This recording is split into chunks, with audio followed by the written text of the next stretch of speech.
Chapter दी D exercise है उनदे च हैगी बायस थ्योरम।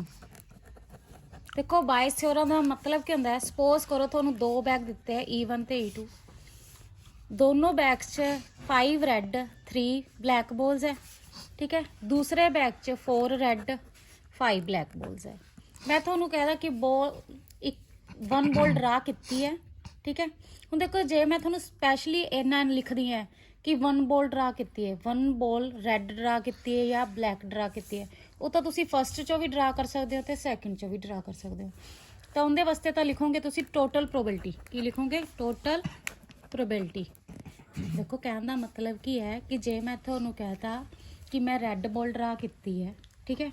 हुण मैं तुहानू ये नहीं दसिया कि रेड बॉल फस्ट बैग चो ड्रा की है कि सैकेंड बैग चो ड्रा की है, फिर तुहाडी आंदी टोटल प्रोबेबिलिटी, ठीक है। सपोज कर लो रेड बॉल नू तुसी ए इवेंट लिता, फस्ट बैग सिलेक्ट किया, उनदे चो तुसी रेड बॉल ड्रा की, red ball from first bag, plus second condition की बनती है कि तुसी रेड सैकेंड बैग सिलेक्ट किया, सैकेंड बैग सिलेक्ट करके उनदे चो रेड बॉल फाइंड की। देखो इन्हू नोटेशन देखो इनकी की है कि मैं फस्ट बैग सिलेक्ट किया, जेड़ा बैग तुसी सिलेक्ट किया उनदे चो रेड बॉल ड्रा की, red ball from first bag, plus second case की बन सकता है कि मैं सैकेंड बैग सिलेक्ट किया, रेड बॉल ड्रा की है सैकेंड बैग चो, ठीक है। ये तो होंदी थोड़ी total probability. But bias theorem उत्थे लगूगी जिथे तुहानू स्पैशली मैंशन किया होगा कि बॉल तुसी फस्ट बैग चो ड्रा की है कि सैकेंड बैग चो ड्रा की है, ठीक है। कि दोबारा बोला कि अपने को एक तो होंदी है टोटल प्रोबेबिलिटी, एक अपनी होंदी है बायस थ्योरम। टोटल प्रोबेबिलिटी च तो तुहानू मैंशन नहीं किया होगा कि बॉल फस्ट बैग चो है कि सैकेंड बैग चो है, बट बायस थ्योरम च तुहानू मैंशन करनगे कि जेड़ी तुसी बॉल ड्रा की है वो फस्ट बैग चो ड्रा की है कि सैकेंड बैग चो ड्रा की है, ठीक है। हुण देखो जे मैं तुहानू स्पैशली मैंशन करदा कि मैं फस्ट रेड बॉल ड्रा की है फस्ट बैग चो, ठीक है, तो तुसी की लगाओगे? बायस थ्योरम लगाओगे। देखो बायस थ्योरम होंदी की है, मैं कहना फस्ट बैग चो रेड बॉल ड्रा की है, उपर तो फस्ट बैग दे फेवरेबल केसिस लिखोगे कि फस्ट बैग सिलेक्ट किया, दूसरी उनके चो रेड बॉल ड्रा की, अपॉन च तुसी टोटल केस लिखने हैं। टोटल केस साथ थोड़ी टोटल प्रोबेबिलिटी होंदी है, ठीक है। टोटल केस थोड़ी टोटल प्रोबेबिलिटी होगी। एक ही होगी कि तुसी फस्ट बैग सिलेक्ट किया, उनके चो तुसी रेड बॉल ड्रा की, प्लस सैकेंड बैग सिलेक्ट किया, उनके चो रेड बॉल ड्रा की। गल क्लीयर है कि नहीं? जे ही मैं तुहानू कहदा कि बॉल तुसी सैकेंड बैग चो ड्रा की है, red ball from second bag, तो ऊपर सैकेंड बैग दे फेवरेबल केसिस डिवाइड च टोटल प्रोबेबिलिटी,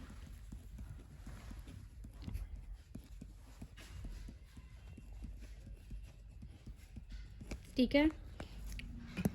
फस्ट बैग चो रेड बॉल ड्रा करनी है तो ऊपर तो फस्ट बैग दे ही favourable cases upon total cases. Total cases का मैं तुहानू दस ही दिता की बनूगा कि फस्ट बैग सिलेक्ट किया, उनके चो रेड बॉल ड्रा कर दी, प्लस दूजा केस की बन सकता है सैकेंड बैग सिलेक्ट किया, उनके चो रेड बॉल ड्रा की। इत्थे उनके फेवरेबल केसिस आएंगे फस्ट बैग दे, जे मैं सैकेंड बैग दे के तो ऊपर सैकेंड बैग दे आ जाएंगे। There are two bags first bag second bag. First bag contain करता है कहते 4 white 3 red balls, another bag second है उनके विच की 3 वाइट 7 रेड। कहते 1 ball is run at random from the one of the bags. देखो वन ऑफ द बैग्स का मतलब क्या हो गया, तुसी बैग की सिलेक्शन कर ली, ठीक है, यानी कि बैग की प्रोबेबिलिटी की हो जाएगी, बैग की प्रोबेबिलिटी की हो जाएगी 1/2 and is found to be white. जेड़े बैग नू तुसी सिलेक्ट करके बॉल ड्रा की है ना, कहते वो बॉल थोड़ी की वाइट है, find the probability it was drawn from bag first. मैं थोनू क्या सी ना कि ये शो कर दस्या हुआ होगा थोनू कि बॉल केड़े बैग च ड्रा की है, स्पैशली मैंशन करता ना कि बॉल फस्ट बैग च ड्रा की है, तो मतलब कि बायस थ्योरम लगूगी। फस्ट बैग च अपने नू की कहेगा किन्नी 4 वाइट है तो 3 रेड बॉल्स है, ठीक है, इनू अज्यूम कर लो E1। Second bag 3 white 7 red balls है, इनू तुम सिलेक्ट कर लो E2। इन्होंने क्या 1 ball is drawn at random from the one of the bags, यानी कि तुम पहले बैग सिलेक्ट करोगे, थोड़े को 2 बैग है तो दोनों की प्रोबेबिलिटी की होगी 1/2 होगी। हुण तुसी रेड बॉल तो फस्ट बैग चो भी ड्रा कर सकते हो, रेड बॉल तुसी सैकेंड बैग चो भी ड्रा कर सकते हो। Red ball from first bag कितनी है 3 favourable cases upon total cases.